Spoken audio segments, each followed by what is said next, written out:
I didn't say it. I just didn't. To suggest, or even think for that matter, that I did is totally insane. I mean, to accuse me of saying that Look at this. The thought of it is so ridiculous that I can't even let the words escape my mouth. But I'll try. To say that I said that I killed my husband? Oh, that just feels so totally unnatural to me. I mean, seriously, why would I say that? Unless I did it, which obviously I didn't. Anybody with half a brain could see that. What? You don't believe me? Put it this way. Say I did kill George, which I didn't. Let's keep that clear, but say I did. Why on earth would I admit it to anyone? That would just be flat out stupidity. You can't have that much faith in anyone. Unless maybe it was someone you thought was a lifelong friend, someone you'd been through all the thicks and all the thins with, all the best and all the worst of times.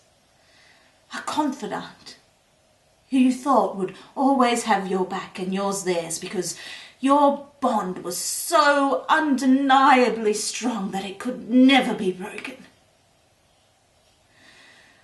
But let's face it, you and I both know that in reality, friends like that don't really exist. Apparently. So who would have I told? Actually, whoever told you that I said that probably did it themselves. You can't trust anyone. George trusted me, and according to you, I killed him. I didn't, of course, but you get my point about trust. And I trusted George. He was my first, you know. And oh, did I trust him. I was an intern at the office he works at. At first he said that continuing our relationship would be unprofessional, so naturally, immediately, I quit. I didn't even tell him I was going to do it. I gave him my everything, my entire being. No holding back. I didn't really ask much in return. Just his love and loyalty, undying devotion, obedience. He always knew, though, that from the very beginning he had my trust.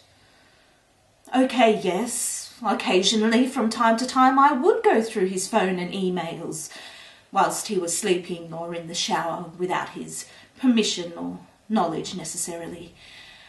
But that was purely for his own benefit. His friends, they were always sending him these ridiculous videos or asking him to hang out. Boys' nights, they would call them. Look, I knew George. I knew he wasn't into any of that crap, so I would just take it upon myself to delete them for him. Save him feeling bad when he said no. He always felt so guilty when he thought he was letting somebody down. If you ask me, he always showed those idiots far too much patience as it was. Or pity, more like it. Don't get me wrong, this didn't restrict him from going out. Actually, he often went out, sometimes up to twice every few months. Although I had to practically force him out the door to go without me. I had to text him at least every half an hour, telling him how much I loved him and missed him and reminding him not to do anything silly because he was out with his mates. In fact, it was those friends that made me put the tracer on his phone in the first place. Oh, so I could know always exactly where he was. When he was out with them, that is. So I could pick him up whenever, out of the blue, without him having to call me in front of them and cop the crap from them about how controlling I was. Of course, George didn't think I was. In fact, we had this secret, unspoken code, if you will. The moment he stopped texting me back, that was when I had to pick him up.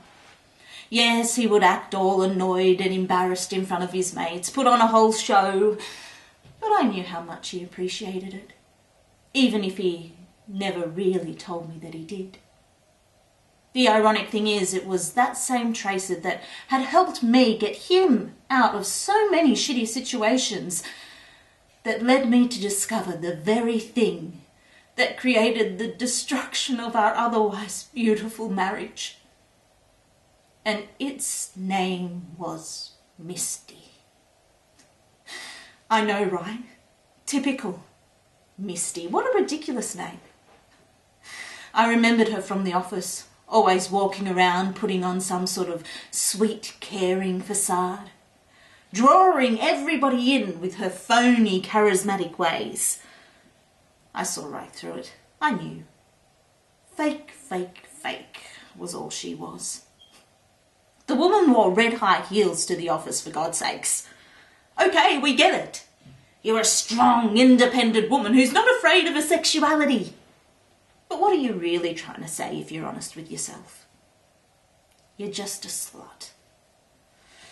Anyway, it was the 4th of June, and George was running roughly 30 minutes late from work. Now, I knew that he never took place in that after-work beer shenanigans, and taking any of the 3 routes home from work would never make him that late, even in heavy traffic. I have done the calculations. So, out of sheer concern, I traced his phone.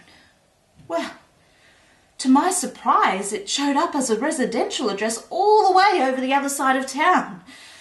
Now, as I said before, I always had 100% trust in my husband. So, obviously, I was terrified that he'd been carjacked or even kidnapped and his phone stolen, so naturally I went straight over there.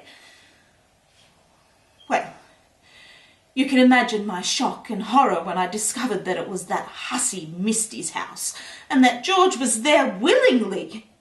Oh, he gave me some weak excuse about how she had a flat tire and needed a lift home from work, but I wasn't buying it. How gullible did he think I was?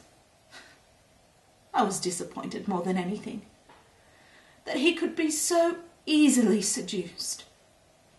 After that, it just got worse. George told me that even though I was willing to try and forgive him, he had been miserable for years now and wanted to get a divorce, but always was too afraid to say anything, afraid of what I might do. Can you believe that? Afraid of me, really? Then I remembered, a couple of weeks earlier, I had discovered, well, what you might call an itch. I had just put it down to a rash caused by some sort of allergic reaction or something, but now I had discovered what had been happening. I knew the disgusting truth, even though he denied it. What monstrosity was running through my body now? He shattered our perfect world to pieces that day and then practically had the nerve to blame it on me. Actually, some people might say that it would be perfectly understandable for me to want to say that I killed my husband, that if it was them, they would justifiably, definitely say, I killed my husband. In fact, they might say that it would be extremely satisfying and freeing to stand at the top of the highest rooftop and yell out to the entire world that I killed my ungrateful, lying, chicken shit, whore-fucking, disease-spreading, pathetic excuse for a motherfucking husband. But they would be wrong, because I wouldn't do that. Because I didn't murder George. So why would I say, in any way, that I killed my husband?